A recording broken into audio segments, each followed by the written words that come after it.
ایک شخص نماز پڑھ رہا ہے، 2 رکعت نفل ہی ادا کر رہا ہے یا 4 سنت پڑھ رہا ہے، اذان ہو چکی ہے۔ اب دیکھنا یہ ہے کہ اگر وہ نماز کے افتتاح میں ہے، یعنی نماز شروع کر لی ہے، اس نے 1 رکعت پڑھنے کے قریب ہے یا 1 رکعت ہو چکی ہے، تو فقہا فرماتے ہیں کہ وہ نماز کو مکمل کر لے۔ لیکن دوسرا مسئلہ یہ کہ اذان سے پہلے ہی اس نے، اذان ہو رہی تھی، اس نے آ کے نیت باندھی، نفل کی نیت باندھی یا سنت کی نیت باندھی، تو فقہا فرماتے ہیں کہ یہ عمل اس کے لیے افضل نہیں ہے۔ تو پھر افضل عمل کون سا ہے جو نبی علیہ الصلوۃ والسلام سے ثابت ہے؟ وہ عمل یہ ہے کہ نبی علیہ الصلوۃ والسلام نے فرمایا کہ جب اذان ہو رہی ہو تو آپ اس کی اذان کا جواب دیں۔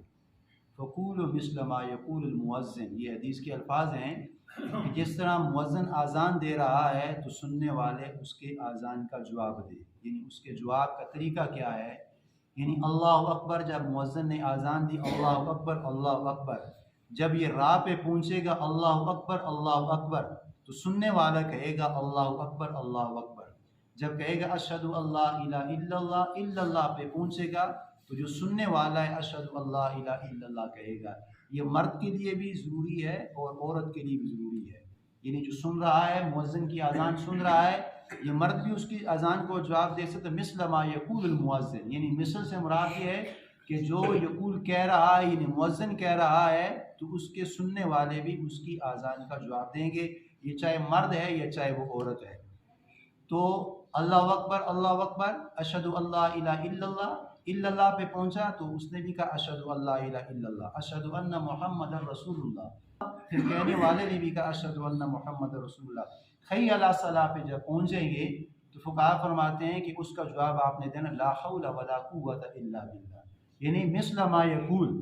اب یعنی ہم نے تو وہی الفاظ دہرانے ہیں کہ جو مؤذن کہہ رہا ہے، تو مؤذن نے کہا حی علی الصلاۃ، چاہیے تو یہ تھا کہ ہم بھی اس کے جواب میں کہتے حی علی الصلاۃ، لیکن اب مسئلہ دوسرا ہے، حی علی الصلاۃ نہیں کہنا، بلکہ جس وقت وہ مؤذن پہنچے گا حی علی الصلاۃ پہ تو ہم نے جواب دینا لا حول ولا قوت الا باللہ، حی علی الصلاۃ لا حول ولا قوت الا باللہ، حی علی الفلاح لا حول ولا قوت الا باللہ۔ اب اس کا معنی یہ ہے کہ نیکی کی توفیق، یعنی حی علی الصلاۃ او نماز کی طرف۔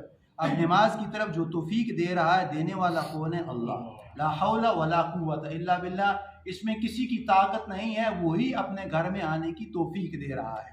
لا حول ولا قوت الا باللہ، نماز میں آنے کی توفیق بھی وہی دے رہا ہے، اچھائی میں آنے کی توفیق بھی وہی دے رہا ہے، ولا حول ولا قوت الا باللہ، اور برائی سے بچنے بھی توفیق کون دے رہا ہے؟ اللہ کی ذات دے رہی ہے۔ تو حی علی الصلاۃ او نماز کی طرف لا حول ولا قوت الا باللہ، حی علی الفلاح او کامیابی کی طرف تو کامیابی کی توفیق کون دے رہا ہے؟ اللہ دے رہا ہے۔ تو اس وقت ہم نے یہ الفاظ لا حول ولا قوت الا باللہ، اب یہ تو وہ اذان ہے اللہ اکبر لا الہ الا اللہ، یہاں تک اذان ہماری ختم ہوتی ہے۔ لیکن جو صبح کی اذان کی اضافی لفظ ہے، یعنی حی علی الفلاح کے بعد جب مؤذن کہتا ہے الصلاۃ خیر من النوم، جس کا معنی یہ ہے کہ نماز جو ہے یہ آپ کی نیند سے بہتر ہے، نماز آپ کی نیند سے بہتر ہے۔ اب اس میں سلف صالحین کہتے ہیں کہ جب اس وقت کلمہ مؤذن کہہ رہا ہو الصلاۃ خیر من النوم تو آپ کہیں صدقت و بررت، اس کا معنی یہ ہے کہ سچ کہا ہے اور میں نے تصدیق کر لی کہ واقعی نیند سے جو بہتر ہے وہ نماز ہے، نیند سے بہتر نماز ہے۔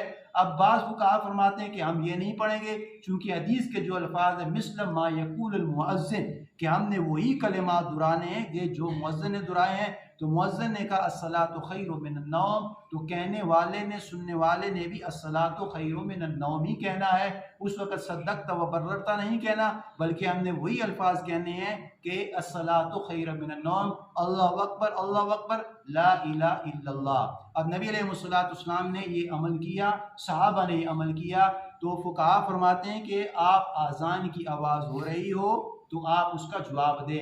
اب اس پہ ملے گا کیا؟ صحابہ نے کہا یا رسول اللہ ملے گا کیا؟ تو نبی علیہ الصلوۃ والسلام نے فرمایا کہ جس نے مؤذن کی اذان سنی اور اس کی اذان کا جواب دیا ہی نہیں، اسی طرح دیا اللہ اکبر راہ ختم ہوا، اللہ اکبر آپ نے بھی کہا، تو خلت لہو شفاعتی یوم القیامہ، نبی علیہ السلام نے فرمایا قیامت کے دن میری شفاعت اس کے لیے لازم ہے۔